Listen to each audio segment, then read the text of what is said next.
Hola amigos, ¿cómo están? Espero que estén muy bien. Yo soy la doctora Gisela Pulido y hoy quiero compartir con ustedes este espacio educativo en donde vamos a poder hablar de temas muy importantes para el cuidado de la salud bucal de nuestros niños. Bueno, nuestro tema de hoy es prevención y tratamiento de las maloclusiones desde tu casa. Bueno, todos los padres queremos que nuestros niños tengan unos dientes sin caries, sanos, una mordida correcta y también que todo eso vaya acompañado de un desarrollo armonioso de la cara.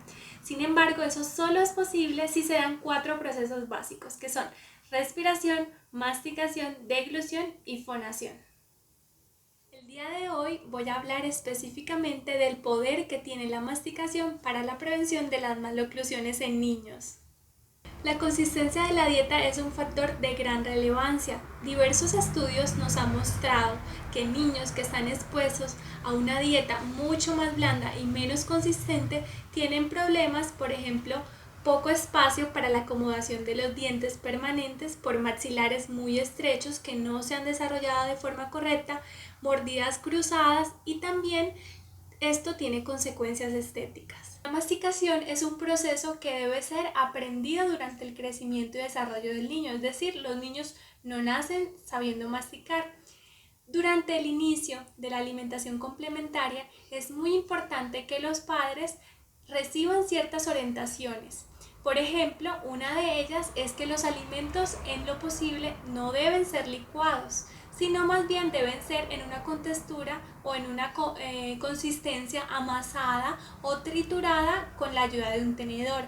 Eso va a permitir que los alimentos, por ejemplo, si estamos preparando papillas con frutas, mantengan sus fibras. Y esas fibras no solamente son beneficiosas porque aportan nutrientes y requerimientos calóricos mayores que los jugos licuados, por ejemplo, sino que por otro lado, al estar esas fibras en contacto con las encías de los niños, van a poder estimular unos receptores que hay a nivel de la encía y esos receptores, al recibir esa señal, van a generar un crecimiento y desarrollo adecuado de los maxilares.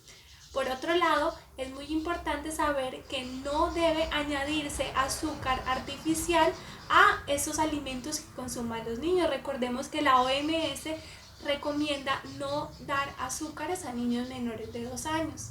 Por otro lado, la Academia Americana de Odontopediatría recomienda que los jugos de frutas deben ser solamente ofrecidos a partir del año.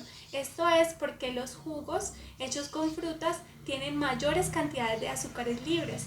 Recordemos que el azúcar está relacionado con caries, diabetes, obesidad, entre otras enfermedades. Durante los 6 meses es importante que la consistencia de los alimentos que demos sea amasada, triturada o muy finamente rallada.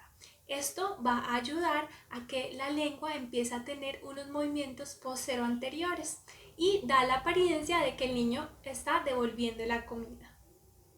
De los 9 a los 12 meses podemos ofrecer a los niños alimentos cocidos, pero que al contacto con la lengua y paladar puedan ser ablandados por ellos. Y esto a su vez va a permitir los primeros movimientos de lateralización de la lengua, lo cual es muy importante para el desarrollo de una masticación correcta. De los 18 a los 34 meses pueden empezar a ser ofrecidos alimentos un poco más duros, por ejemplo carnes, pero estas deben estar obviamente cocidas previamente y es importante que el niño tenga contacto con el alimento, es decir, que lo agarre con su mano, que pueda olerlo y que pueda saborearlo. Todo esto también va a permitir un desarrollo adecuado de la masticación. Cuando los dientes de leche terminan de erupcionar, pueden tener una forma un poco puntiaguda, lo cual puede impedir que la mandíbula tenga unos movimientos hacia los lados que sean más libres. Con el tiempo, el niño va a estar en contacto con alimentos de consistencia más fibrosa y va a empezar a hacer lo que es un frote oclusal, es decir, un frote entre el maxilar superior y el maxilar inferior.